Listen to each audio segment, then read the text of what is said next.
ம் என்ன பார்க்குற கட்டுட்டோர் பள்ளமல் வருது.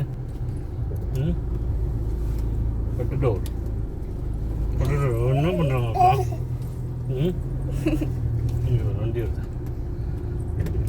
இந்த மாதிரி வண்டி வருதுல்ல, அப்போல்லாம் உனக்கு வராது, உட்கார மாட்டேன். டக்குன்னு வரும். கொஞ்சம் கொஞ்சமாக கற்றுக்கணும். ஓட்டத்தை பார்க்கணும். நீ ஃபஸ்ட்டு லேர்ன் பண்ணணும். அதுக்கப்புறம் தான் கற்றுக்கணும். ஒன்றும் நீ கற்றுப்பா போலியே உடனே. இது உங்களோடயே தான் சுத்துது. ம் உடனே கற்றுப்பானே. அச்சு ம் ஓய்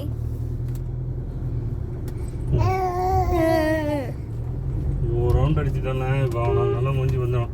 உனக்கு பால்கோவா வாங்கிட்டு இருந்தேன் வேற. ஆவின் பால்கோவா. ம் அந்த அஜு புஜு அஜு புஜு பஜ்ஜு பஜ்ஜுவா அஜுவாடா அவன் பேர். ம் இது ஏதோ சவுண்ட் வருதுன்னு பார்க்குது. சீட் பெல்ட் சவுண்ட் வந்துச்சு. சின்ன வண்டி வருதா? சின்ன வண்டி. சின்ன வண்டினா அப்ப எனக்கு அதை ஃபர்ஸ்ட் சொல்லிதாங்க. இன்னைக்கு வந்தோன்னா இன்னைக்கு மட்டும் திவியும் கற்றுக்கணுமா ஐஷுவும் கற்றுக்கணுமா? ரெண்டு பேருக்குமே சொல்லிருங்க. திவி ஐஸ்கூல் சொல்லி கொடுத்துருமாடா. ம் எப்படி போகணும்?